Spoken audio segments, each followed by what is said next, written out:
অভাবনীয়ভাবে রাজনীতির ময়দানে রীতিমতো উত্তাপ ছড়াচ্ছে। নেতিবাচক নয়, ইতিবাচক অর্থেই রাজনীতি জমে উঠেছে।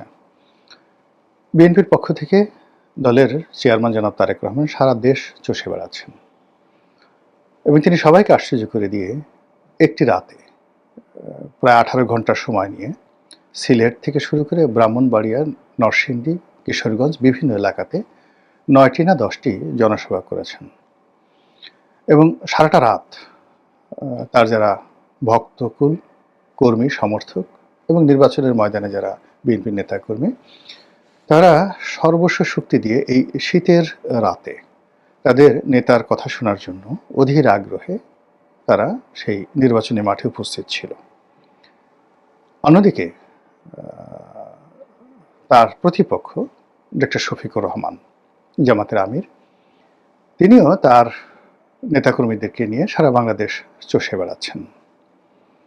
তারেক রহমান যা কিছু করছেন, পাল্লা দিয়ে তিনি তা কিছু করার চেষ্টা করছেন এবং রেটিংয়ে যেন তিনি আরও বেশি তারুণ্য প্রকাশ করতে পারে সেই প্রাণান্ত চেষ্টা জনাব শফিক করে যাচ্ছেন। আবার অন্যদিকে জনাব শফিক যে কাজগুলো করছেন সেটাও কিন্তু তারেক রহমান সাহেব এবং তার যারা টিম রয়েছেন তারা নোটিশ করছেন যে জামাতের কোন কোন বিষয়গুলো উত্তর দেওয়া দরকার, কোন কোন বিষয়গুলো অনুসরণ করা দরকার এবং কোন কোন বিষয়গুলো পরিহার করা দরকার। তো এই অবস্থার মধ্যে সমালোচনা হচ্ছে, আলোচনা হচ্ছে, কিন্তু সব কিছুর ঊর্ধ্বে না নির্বাচনটা ভীষণভাবে জমে গেছে এবং এই যে নির্বাচন জমে গেছে, নির্বাচন জমে যাওয়ার ফলে যারা বলছিলেন যে নির্বাচন হবে না, তাদের একটা বিরাট অংশ রীতিমতো অপমানিত। আমি নিজেও যেহেতু সন্দিহান ছিলাম, কিন্তু আমি আসলে অপমানিত নই। এর কারণ হলো আমি যে সন্দেহ প্রকাশ করেছিলাম সেটা এই কারণে যে নির্বাচন অনুষ্ঠানের জন্য যে একটা ভালো পরিবেশ, আইনশৃঙ্খলা দরকার সেটা এখনও নেই। কিন্তু যেটা অদ্ভুতভাবে ঘটে গেছে সেটা হলো জনগণ রেসপন্ড করেছে এই নির্বাচনে। আর জনগণ যদি রেসপন্ড করে তাহলে সেক্ষেত্রে আইনশৃঙ্খলা না থাকলেও হয়। আমাদের যেটা শঙ্কা ছিল যে এই অবস্থাতে জনগণ রেসপন্ড করবে না, তো জনগণ রেসপন্ড করছে। এই রেসপন্ড কতদিন থাকে বা কী অবস্থায় থাকে, পরিস্থিতি যদি পাল্টে যায় সেটা অন্য কথা, কিন্তু আজকের দিন পর্যন্ত যা কিছু ঘটছে নির্বাচনের পক্ষে আমার কাছে এগুলো সবই ইতিবাচক বলেই মনে হচ্ছে। কিন্তু সেই ইতিবাচকতার দিকে আবার মানুষকে এই যে হঠাৎ করে যে প্রলুব্ধ করছে, নির্বাচনের ময়দান উত্তেজিত করছে, কারণটা কি? কারণটা হলো যে আমাদের দেশে নির্বাচনটিকে সবাই সবচেয়ে বড় বিনোদন মনে করে। অলমোস্ট একটা ঈদের মতো উৎসব তারা 1 মাস ব্যাপী উদযাপন করে। আমাদের দেশে ঈদের দিন 3-4 ঘন্টা সকালবেলা নামাজ পড়া থেকে শুরু করে খাওয়া দাওয়া, এরপর বিকেলে সবাই একটা ঘুম দিয়ে ঈদ শেষ। কোরবানির যে ঈদটি হয় সে একই অবস্থা, গরু কেনা, গরু লালন পালন করা, এরকম 3-4 দিন সবাই খুব ব্যস্ত থাকে। তারপরে নামাজ পড়ে গরু জবাই করার পরেই বিকালবেলা অলসতা চলে আসে। 1 দিন 2 দিন গরুর মাংস খাওয়া হয়, খাসির মাংস খাওয়া হয়, তারপরে সব চুপচাপ। কিন্তু নির্বাচনের ময়দানে গরুর লাগে না, ছাগল লাগে না, কোনো নতুন পোশাক লাগে না। একটু বিড়ি, একটু চা সিগারেট, একটু হুন্ডায় করে ঘোরাফেরা, রাত্রি জেগে জেগে মিছিল করা, এই জিনিসগুলো মানুষের শরীরে উৎসবের আমেজ ধরিয়ে দেয়, উৎসবের আগুনের ঝড় তুলে। এবং আমি আমার নির্বাচনী এলাকাতে দেখলাম যে বিভিন্ন ছোট ছোট গ্রামে, গ্রাম্য বাজারে যে মিছিল হচ্ছে, মিটিং হচ্ছে, তাতে কোনো মানুষ ঘরে বসে নেই। অন্য এলাকায় কি হলো আমি বলতে পারবো না, কিন্তু আমার গলা চিপে 10 মিনিটে কি আওয়ামী লীগ, কি বিএনপি, কি জামাত, কেউ কিন্তু ঘরের মধ্যেই বসে নেই। গভীর রাত পর্যন্ত, রাত্রি 1টা-1:30 পর্যন্ত শত শত হাজার হাজার মানুষ, যে বাজারে সাধারণত 20-25 জন মানুষ থাকে অন্যান্য সময়টিতে, সেই বাজারেও এখন 300-400 লোক জটলা করে নির্বাচন নিয়ে বিভিন্ন প্রার্থী, কোন প্রার্থীর পক্ষে নির্বাচন করলে ভালো হবে, কোন প্রার্থী ভালো হবে, এইগুলো নিয়ে সারাক্ষণ কুটনামি। এবং এগুলো খুব পছন্দ করেন বাংলাদেশের মানুষ। আমাদের দেশে বলে না জারি সারি বিচার গান, তো এই বিচার গান বাঙালির খুব প্রিয়। তারা সেখানে বসে খুব চুলচেরা বিচার করে, বিশ্লেষণ করে, প্রতিপক্ষের সমালোচনা করে, শরীয়ত নিয়ে আলোচনা করে, মারেফত নিয়ে আলোচনা করে। এবং শরীয়ত মারেফত আলোচনা করতে গিয়ে মানে সেই ফেরেশতা, আল্লাহ, রাসূল ঠাসূল বিভিন্ন বিষয় নিয়ে এমন সব গল্প মানে ফেদে বসে। তো এটা আগে মানুষ খুব মজা করে শুনতো। এখন তো দেখেন এরকম একটা গল্প বলতে গিয়ে এক এরকম বাউল শিল্পী এখন রীতিমতো জেলে। এটা আমাদের একটা অভ্যাস। তো সেটাই এখন নির্বাচনের মাঠে চলছে। কে এমপি হলে ভালো হবে, কে এমপি হলে মন্ত্রী হবেন, কে মন্ত্রী হলে দেশের উন্নয়ন হবে, কার সঙ্গে কার কত ভালো সম্পর্ক, কার বংশ কি, মর্যাদা কি, এই জিনিসগুলো নিয়ে ভীষণ রকম আলাপ আলোচনা হচ্ছে। আর এই আলাপ আলোচনা করতে গিয়ে যে সকল কূটনামি হচ্ছে, প্রতিপক্ষকে ঘায়েল করার জন্য যে ধরনের হুমকি ধামকি হচ্ছে, কথাবার্তা বলা হচ্ছে, এগুলো মানুষ ভীষণ রকম যাকে বলা হয় উপভোগ করছে এবং এগুলো মানুষ পছন্দ করে। আমাদের দেশে নির্বাচনের এটা একটা ট্রেন্ড। তো সেই দিক থেকে গ্রাম অঞ্চলের প্রত্যেকটি পরতে পরতে, ইউনিয়নে, ওয়ার্ডে, শহরে, বন্দরে, গ্রামে, গঞ্জে যা কিছু হচ্ছে তা ছাপিয়ে বড় দুজন নেতা, সেটা হলো জামাতের আমির আর বিএনপির চেয়ারম্যান, দুজন পরস্পরকে লক্ষ্য করে বা এই দুজন তাদের প্রতিপক্ষ মানে বিএনপি জামাতকে লক্ষ্য করে, জামাত বিএনপিকে লক্ষ্য করে যে সকল কথাবার্তা বলছেন, সে সকল কথাবার্তা কিন্তু মানুষকে ভীষণ রকম আনন্দ দিচ্ছে, ভীষণ রকম আনন্দ দিচ্ছে এবং ইতিমধ্যে কয়েকটি বেশ মজাদার কথাবার্তা রীতিমতো ন্যারেটিভ আকারে চালু হয়ে গেছে।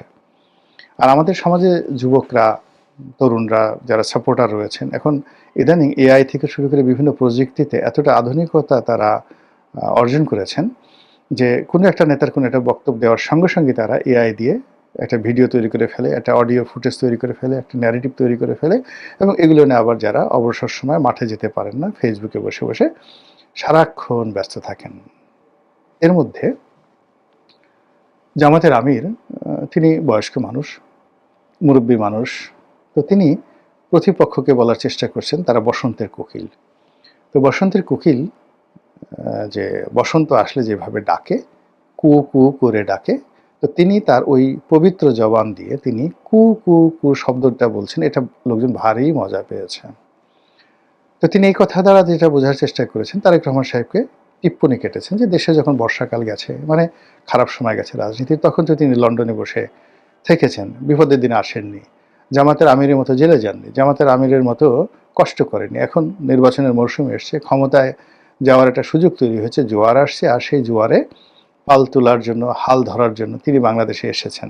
আর বাংলাদেশে এসে এখন তিনি কোকিলের কণ্ঠে কু কু কু কু করছেন। ভালো কথা। তো এই যে তিনি কুকু করছেন, সেটাকে আবার অনুকরণ করে ওই যে একটা গান আছে না, দুষ্টু কোকিল ডাকে রে কু কু কু, এরকম একটা গান আছে। তো পশ্চিমবঙ্গের যে নায়িকা, সেই নায়িকা প্রায় অর্ধুলঙ্গ পোশাক আশাক পরে তার যে নিতম্ব এবং উরুসন্ধি এগুলো প্রদর্শনের জন্য সে বিভিন্ন রকম অঙ্গভঙ্গি করে যে নাচ করেছেন ওই দুষ্টু কোকিলের এই গানটি গেয়ে। তো এটার সঙ্গে জামাতের সেই বক্তব্যের একটা মিল ঘটিয়ে খ্যামটা নাচ দিয়ে বিভিন্ন তরুণ তরুণী নানা রকম ভিডিও রিল ছেড়ে দিয়েছে। ফলে দুষ্টু কোকিল এবং কোকিলের কুকু এখন নির্বাচনের ময়দানে বেশ আলোড়ন সৃষ্টি করেছে। অন্যদিকে জনাব তারেক রহমান সাহেব, তিনিও নানা রকম ন্যারেটিভ তৈরি করে ফেলেছেন। এর মধ্যে একটা ন্যারেটিভ তিনি যেটা বলার চেষ্টা করেছেন সেটা হলো, জামাতের যারা লোকজন জান্নাতের টিকিট বিক্রি করার জন্য প্রচার চালিয়েছে বলে বিএনপি লোক অভিযোগ করে, ওটাকে তিনি কটাক্ষ করে নির্বাচনের ময়দানে ঠিক অভিনব কায়দায়, যেটা আগে কখনো হয়নি, শেখ হাসিনা, খালেদা জিয়া, এরশাদ সাহেব ইতিপূর্বে যারা প্রচার করেছেন তারা কাজ করেনি, তিনি তার সেই নির্বাচনের স্টেজটি বা মঞ্চটি এটিকে অনেকটা সেই যাকে বলা হয় কি বলবো, মানে বিচার গানের মতো, কবি গানের মতো, বা সেই একটা ব্যতিক্রম, মানে যেখানে জনগণের সঙ্গে তার একটা ডাইরেক্ট ইন্টারাকশন। নর্মালি নেতা যখন বক্তব্য দেয় আমাদের দেশে, তিনি এক নাগারে বলে যান, জনগণ তালি দেয়, এই। কিন্তু ইদানিং যে ট্রেন্ডটা শুরু হয়েছে, নেতা কথা বলেন, পেছনে 10-12 জন লোক দাঁড়িয়ে থাকে, নেতা যাই বলুন পেছনে বলে ঠিক ঠিক ঠিক ঠিক, মাশাল্লাহ মাশাল্লাহ। তো এটা যে লক্ষণ, জামাতি লক্ষণ, সেই জামাতি লক্ষণকে বিএনপি গ্রহণ করেছে, কিন্তু তারেক রহমান সাহেব আবার এই ঠিক ঠিকটা গ্রহণ করেননি। তিনি স্লোগান দেওয়া, হাতে তালি দেওয়া, তারপরে শেষে তার পিছনে 10-12 জন দাঁড়িয়ে তিনি যাই বলবেন পিছনে হাত তুলে বলবে ঠিক ঠিক ঠিক, এটাকে তিনি বাদ দিয়ে নতুন একটা ধারা চালু করেছেন। সেটা হলো জনগণের সঙ্গে ইন্টারাকশন। সেই ইন্টারাকশনে তিনি মঞ্চে দাঁড়িয়ে জনগণকে কিছু প্রশ্ন করছেন, জনগণ সমস্যার উত্তর দিচ্ছেন। আচ্ছা, আবার তিনি জনগণকে প্রশ্ন করার জন্য কাউকে কাউকে মঞ্চে ডেকে আনছেন ভেরি স্মার্টলি, এবং এটা বাংলাদেশের রাজনীতি একেবারে নতুন। এটা ভালো মন্দ, সফলতা ব্যর্থতা পরে দেখা যাবে, কিন্তু এই মুহূর্তে এটি নিদারুণভাবে তোলপাড় শুরু করেছে। তো এইভাবে তিনি মঞ্চে ডেকে আনেন, অনেকের কথা শুনেন, তার অভাব শুনেন, অভিযোগ শুনেন, এবং ইনস্ট্যান্টলি তিনি তার সিদ্ধান্ত দিয়ে দেন। আবার একই সঙ্গে অনেকের যে বক্তব্য, সেই বক্তব্য মাধ্যমে তিনি একটা ন্যারেটিভ তৈরি করার চেষ্টা করেন। তো সাম্প্রতিক সময় তিনি জামাতকে লক্ষ্য করে, জামাতের সেই জান্নাতের টিকিট এটাকে লক্ষ্য করে আকার ইঙ্গিতে যেটি বলার চেষ্টা করেছেন যে আপনারা জানেন, বলেন তো জান্নাতের মালিক কে? সবাই বলল আল্লাহ। এটা আপনিও বলবেন আল্লাহ, ভালো। জাহান্নামের মালিক কে? আল্লাহ। আচ্ছা, জাহান্নাম এবং জান্নাত মানুষকে যে দেবে, এটা কে সিদ্ধান্ত দেবেন? সবাই বলে যে আল্লাহ।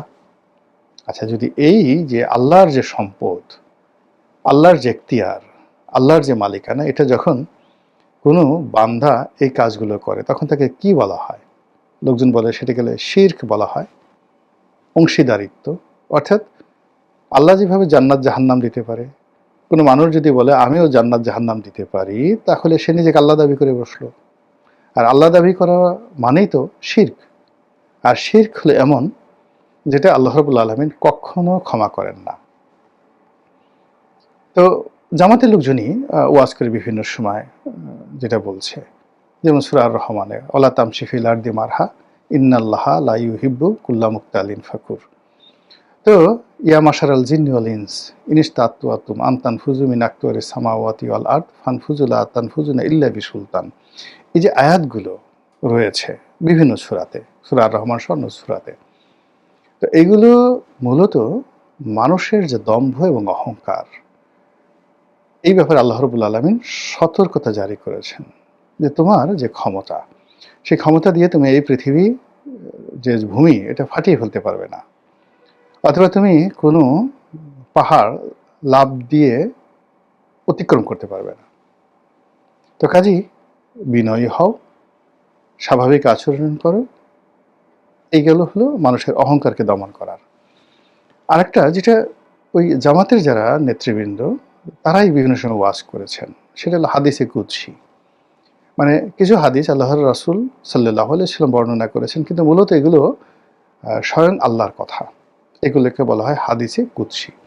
এরকম একটা হাদিস হলো যে অহংকার এটি আল্লাহর ইজাত। ইজাত অর্থ চাদর।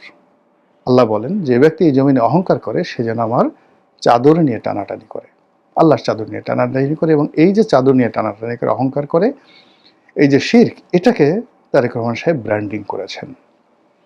ব্র্যান্ডিং করে তিনি বললেন যে এই কাজ যারা করে তারা কি? জনগণ বলল কাফের। এই তো মাঠ জমে গেছে।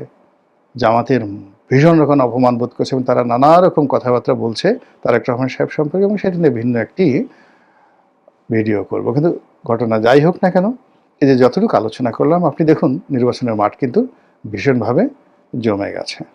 কালকে কি হবে তা তো আমরা বলতে পারবো না, কালকে আল্লাহ ভালো জানেন। আজকে যা হচ্ছে গতকাল আমরা ভাবতে পারিনি।